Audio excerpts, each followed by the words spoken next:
Sometimes it feels like the sun will never rise, like the birds will never sing again. Believing a power greater than what you are going through. When you don't know what to do, keep breathing. That's right. When you don't know what to do, just keep on breathing.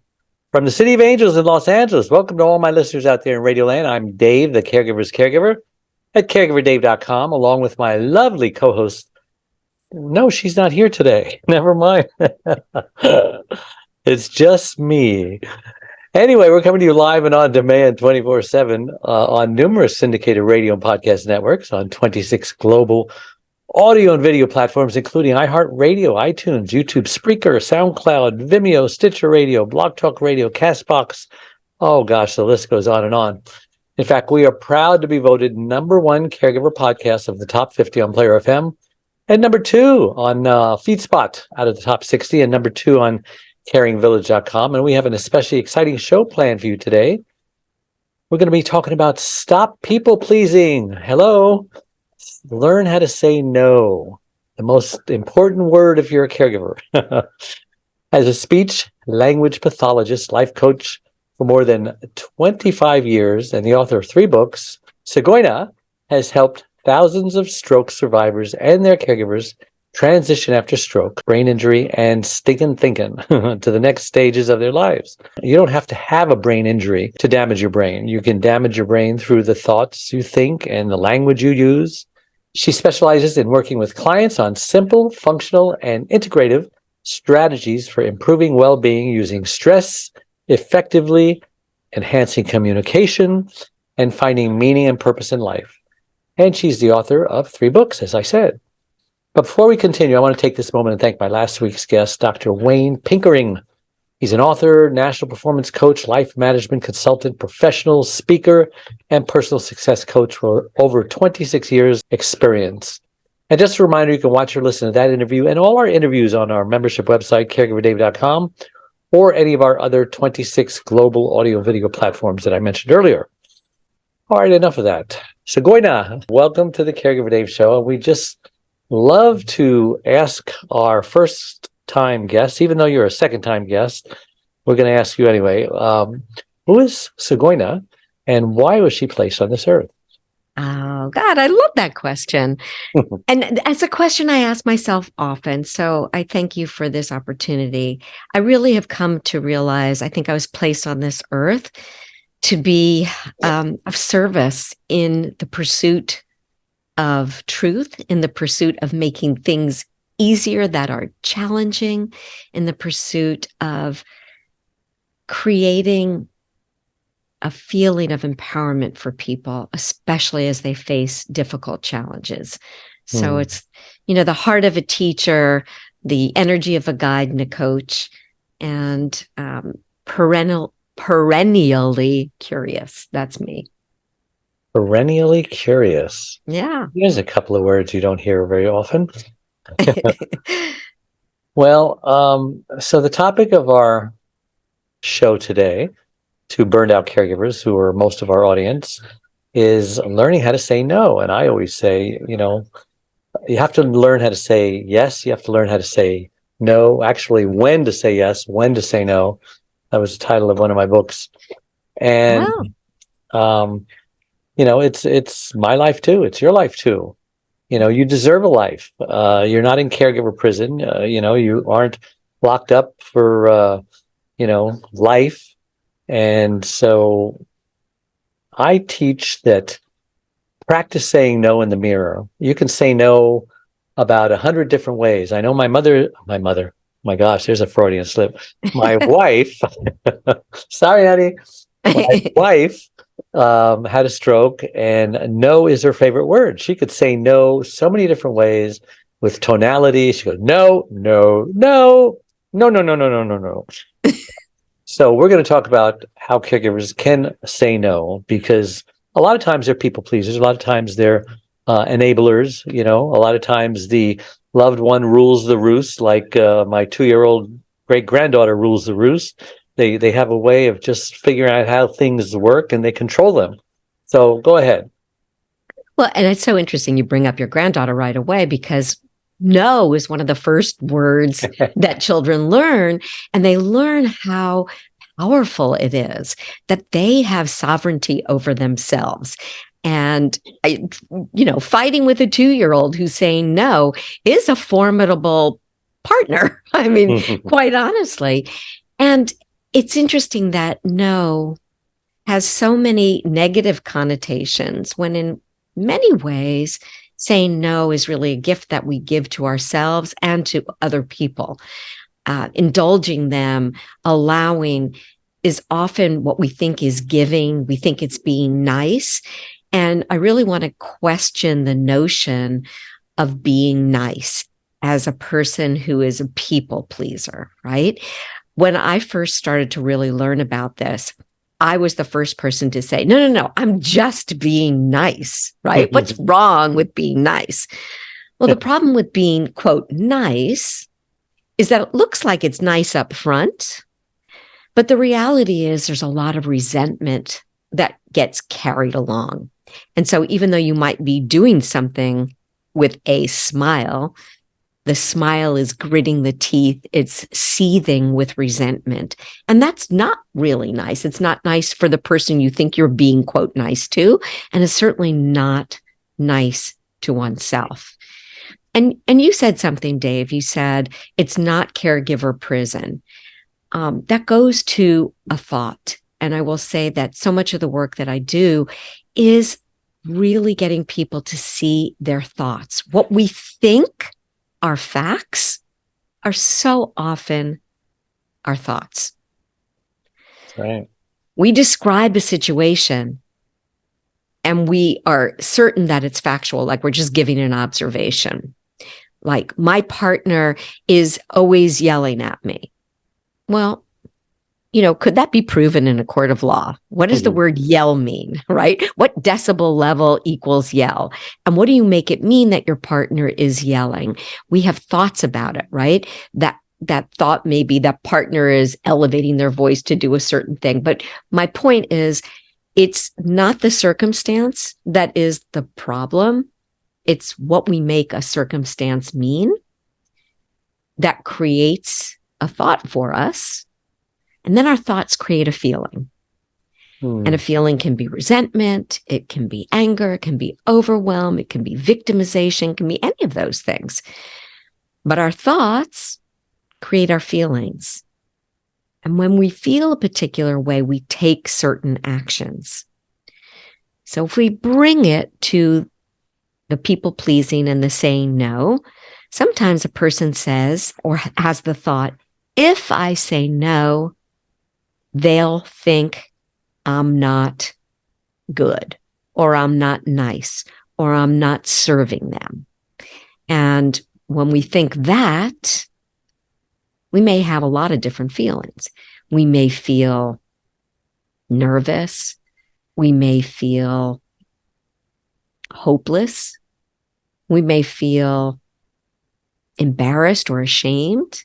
And each one of those feelings will result in very different actions. And we create our results from those actions, but they'll always go back to what our thought is. And so true. Yeah. That's so true. And a lot of times, I do it as a joke, but it's really, not a joke. It's kind of real, where I'll say something and then I'll say, oh my God, did I say that out loud? Because, we're thinking things, and sometimes that unconsciously controls our mouth. I mean, even the Bible says, what a man thinketh, so he is, or, what's in your heart. So what's in your heart goes to your mind, comes out of your mouth. And that's why, sticks and stones may break your bones, but words take longer to heal. Yeah. And it's interesting, even with people saying words, I really help people understand what those words mean, right? What they make it mean is what's important. because they are words, they are syllables, they are sounds. If those very same words that could be construed to be hurtful, if somebody thought that makes it mean that useless. They think I'm useless when they say those words. They think I'm useless. And then I feel like a victim. And when I feel like a victim, I don't try to do anything. I hide. I don't understand my worth, right? Mm-hmm. And then I create being useless from that. But I also help people look at those words and say, if those words were written in a different language, would they even mean anything to you? So it's really fun to be able to put the pause button on things that we are just constantly on default reacting to. Yeah. And why do people in general want to be liked? Why do they think that saying yes all the time and overcommitting themselves and saying yes when they really want to say no, but somehow no doesn't come out of their mouth? What's going on? Why is it so important that they want to please this person, that they want to be liked by this person? Is it just that they've got a problem? Maybe they had an inferiority complex when they were younger. Does it all stem back to their childhood and things that they haven't dealt with? Or am I thinking too deeply? Well, yes and no. Part of people pleasing is a normal, natural, beautiful thing. We are human beings that live in communion with one another. We are meant to be in groups. We are a social human being. And yes, from an early age in childhood, we learn to please people. We stand up and people clap, right? We do something, oh, that was so nice, good girl, good boy. So we recognize from a very early age, doing more of this pleases them, therefore that's good. Your brain looks at, is this a positive thing? I want more of that. That's your brain learns immediately to be reinforced for that. So there's nothing abnormal about that. It is a normal, natural part of human connection. And we all do want to be, to some degree, in collaboration, communion, of service to people. Where it gets a little tricky is when it crosses over to that situation where we're saying yes when we really don't mean yes, when we mean no. And then we start to resent. So we can tell whether it's an act of service that we're truly liking to do by the way it feels in our body. If we enjoy doing it, if it gives us pleasure, even to doing something like maybe you don't want to go with your partner to a particular place, but your partner it's very important to your partner and you want to support your partner and you're willing to do it, is very different than going and participating in an event in which you feel diminished and attacked, where you're going into an environment, let's say, where there is abuse, verbal abuse or physical abuse, and you consent to go to that environment. And then you are not protecting yourself. You're not loving yourself. And so you can tell by the way something feels, whether it's within the guidelines of pleasing in a healthful way, or if it's now gone into kind of a hostage situation or a resentful or regretful situation. Yeah. And let's bring the word selfish into this too, because I did a talk at TED Talks called Caregivers Must Be Selfish in Order to Survive. And I wanted to name my book that, but the publisher said, oh, no, you can't do that. Selfish is such a negative word, you'll turn people off and this and that. Oh, listen, but TEDx was very happy to use the word selfish. They encouraged me to do it. So that made me realize that it's just a matter of opinion. It's not, set in stone. Selfish, nobody wants to be selfish, right? But caregivers seem to be so selfless that I say that, move the pendulum over a little bit. Don't worry, it won't go very far because you're just not wired that way. But at least if we can get you balanced, what's your opinion on that? I love, first of all, that you're using a provocative word, right? A provocative concept. Caregiver should be selfish, right? Because you're right.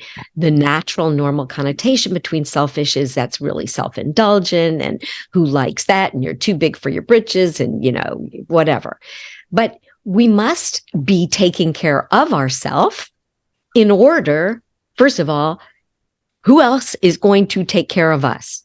We are responsible as adults primarily for ourselves. We must be selfish to take care of ourselves. We must be self-aware. We must be taking care of ourselves in order, number one, to take care of us, but before we can take care of anybody else. You know, you've heard this a million times. It's the oxygen mask on, but you've got to fill your own tank before you try and drive somebody somewhere else. Like if you have no gas in your tank, you cannot be a good provider.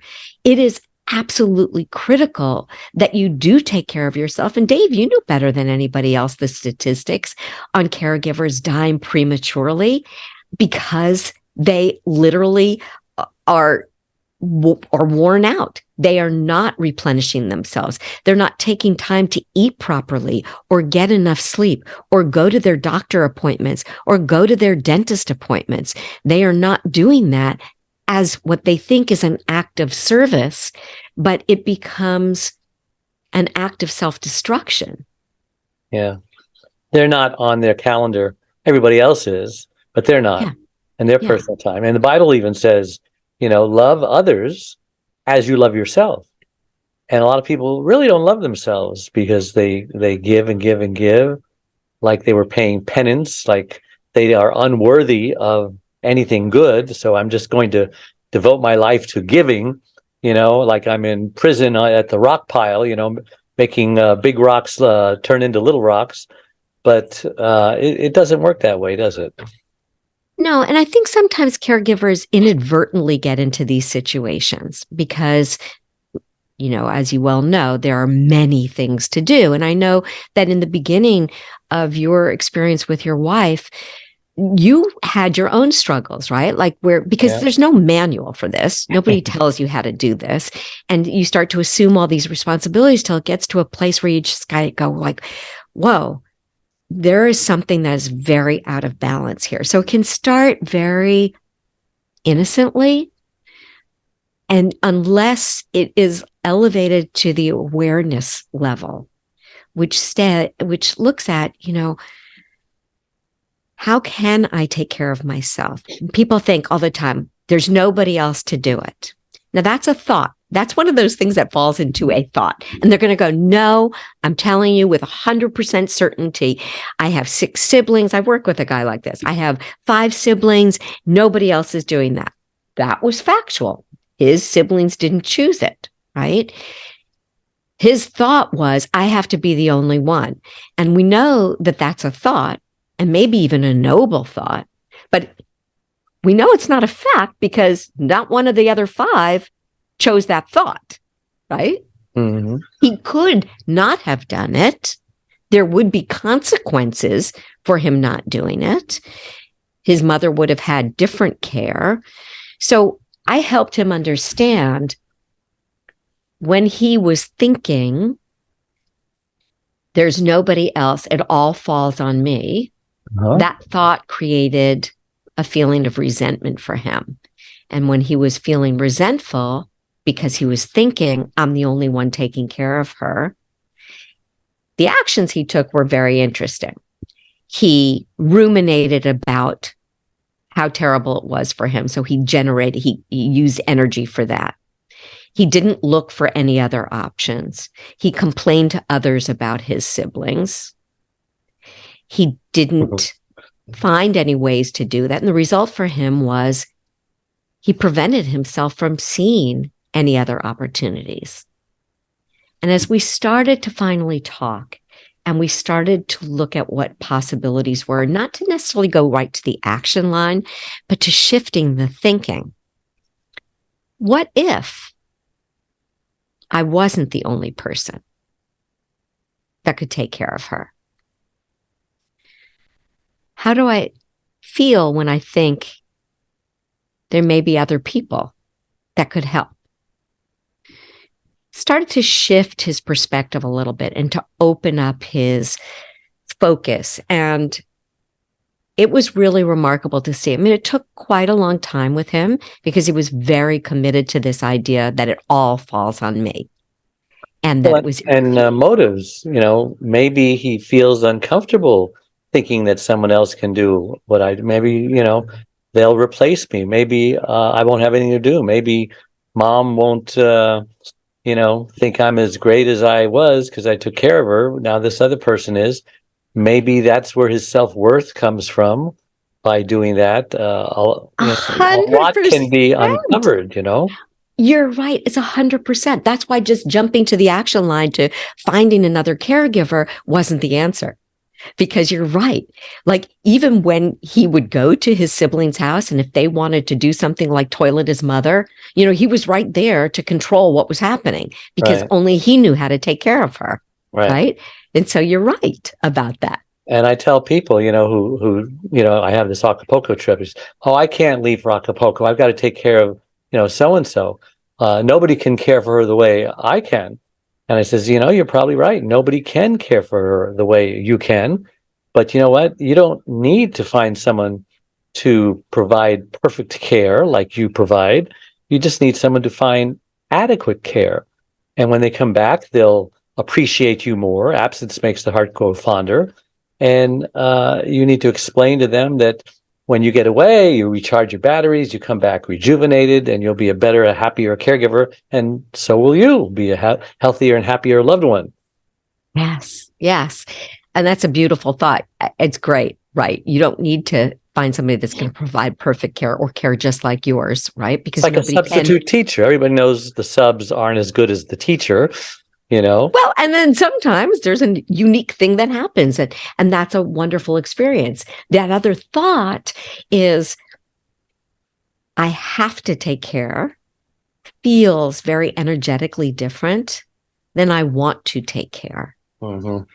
And it comes get to take care, or I get to. Exactly. And each of those, part of this man's really evolution was going from I have to take care of her to I want to, I get to, I actually enjoy. And he started to really see the areas. It didn't minimize the fact that, okay, he didn't love wiping her rear end. Didn't love that.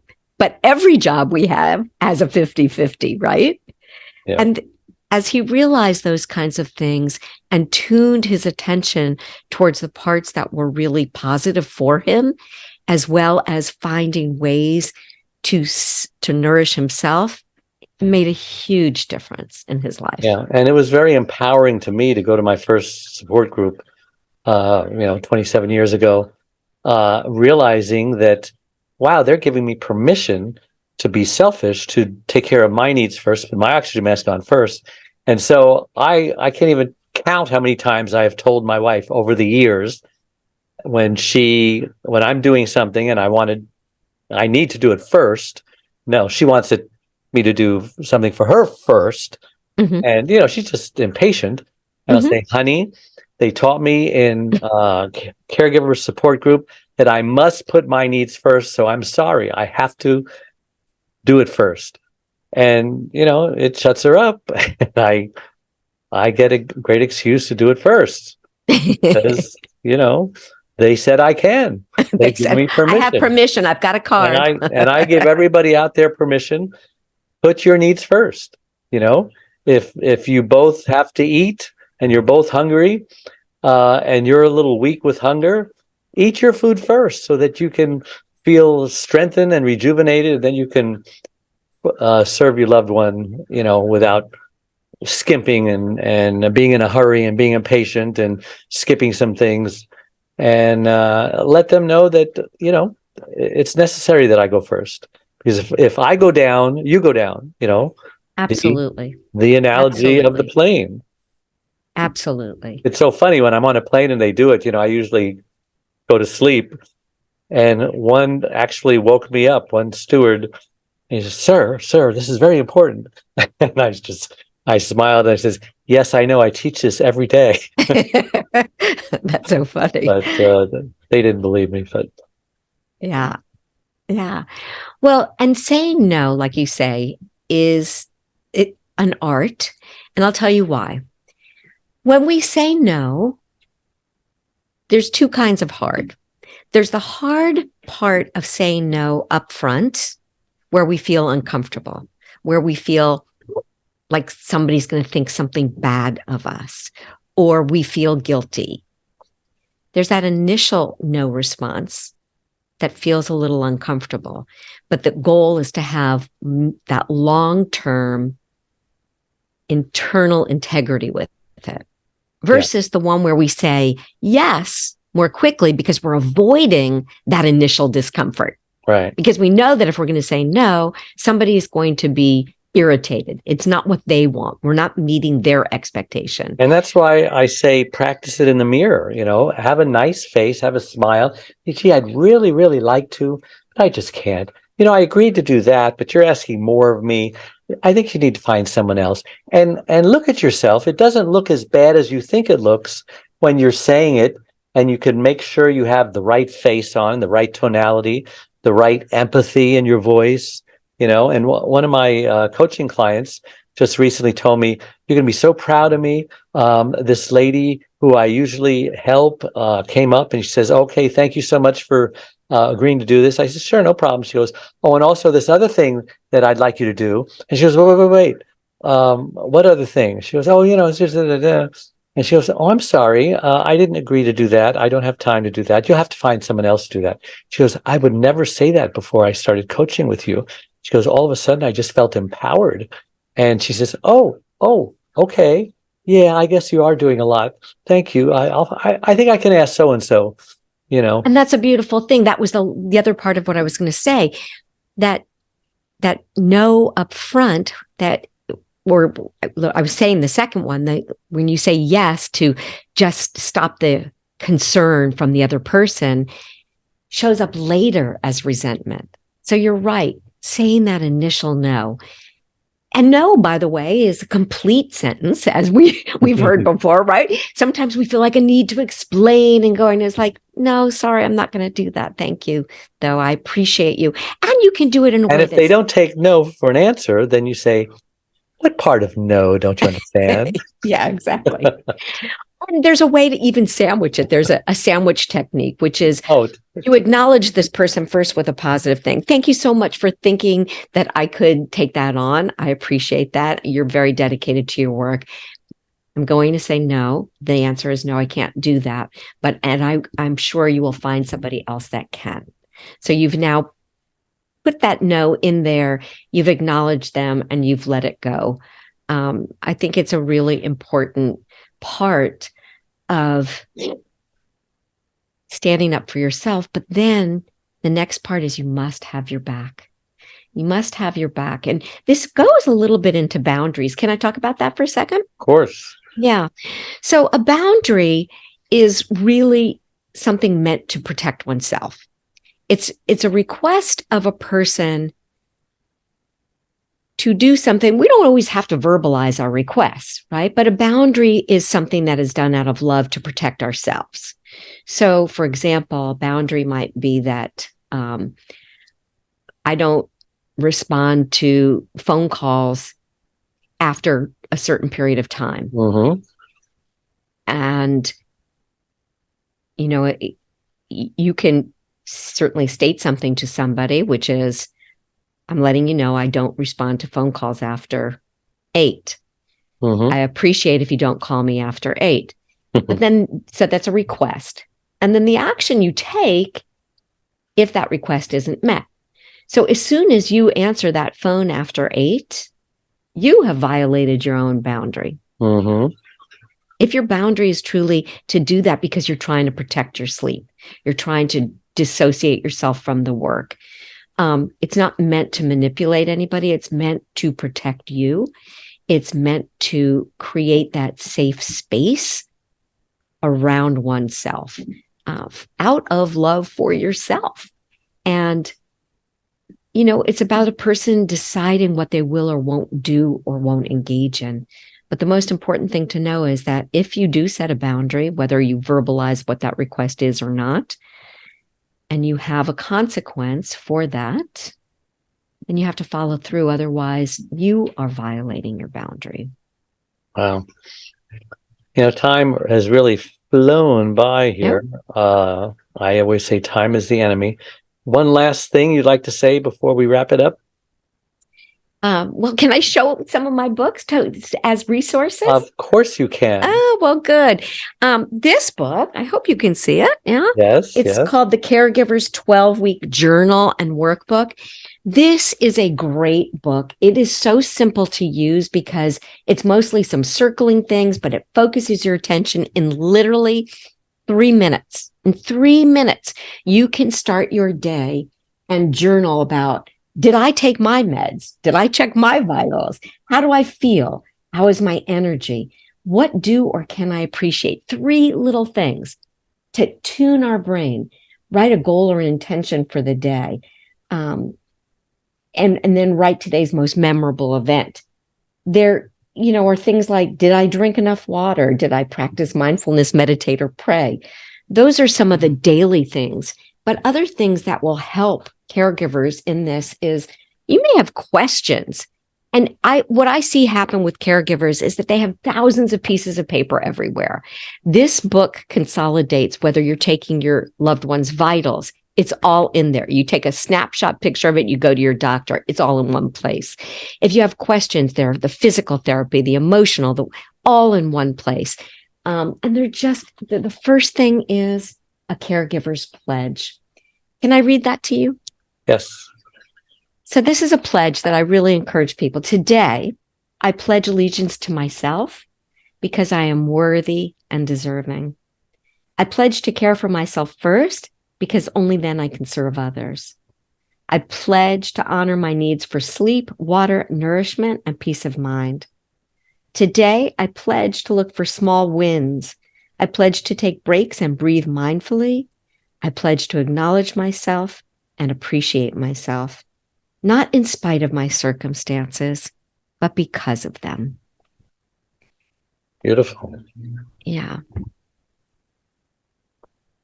So how can we find those books?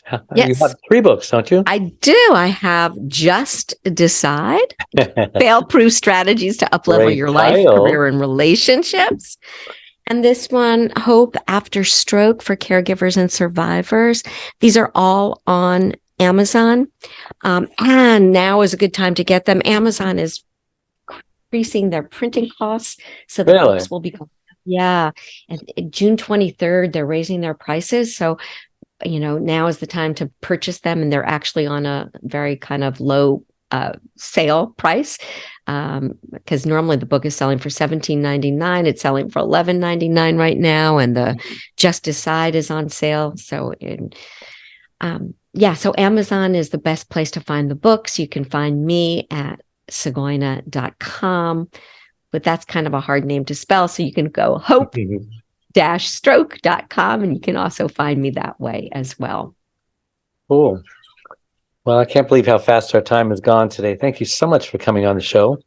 Absolutely. And you have a website? I do. Yeah, hope-stroke.com. Okay. Or my first name, Tsgoyna.com. I'm the only Tsgoyna. So if you... I believe it. I'm the only Tsgoyna. I don't even need a last name. What country does that come from, that name? Oh, it's Russian, German, Hungarian. It's all kind of... Russian. You look Middle Eastern, I was going to say. Yeah, that's my heritage. All right.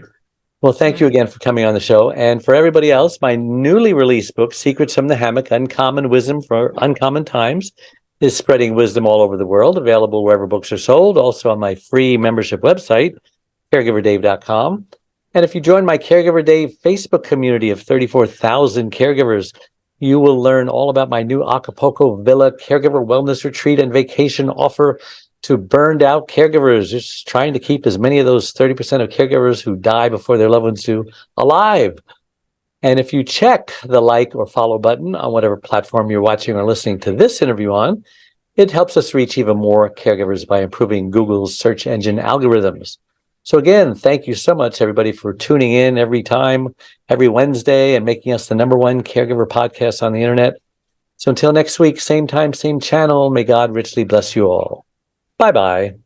Adios. Hey, everybody, it's Dave Nasani, otherwise known as Caregiver Dave. and I'm coming to you live from this beautiful Acapulco villa, which I like to say is the perfect prescription for caregiver burnout. And I have a unique opportunity to bring 14 burned out caregivers up here so that they can decompress and do all the things that they need to do. But this is just a bonus. It actually comes with the 6-month Zoom coaching program. It's a one-on-one consult with me, Caregiver Dave, to identify where you are and where you need to go. It's a 6-monthly small group coaching sessions to smash any obstacles between you and your ideal vision of what a caregiver needs to be and caregiver success. You get my 3 free books and instructions on boundaries, grief, self-care, organization, asking for help, learning how to say no, avoiding burnout, avoiding depression, avoiding perfectionism, avoiding isolation, avoiding resentment, delegation, team building, how to have fun, how to have no guilt, the importance of gratitude, and after caregiving when you're no longer a caregiver. But this 7-day bonus is absolutely free. It comes with the coaching program that you pay for. And the food is all inclusive. I'm telling you, 7 days and 7 nights here is amazing. This is truly paradise. And I highly recommend it. For more information, go to caregiverdave.com. That's going to send you to my other website. And if you want a shortcut to get there immediately, just go to acapulcodave.com. Thanks again. I look forward to seeing you in Acapulco. Sometimes it feels like the sun will never rise, like the birds will never sing.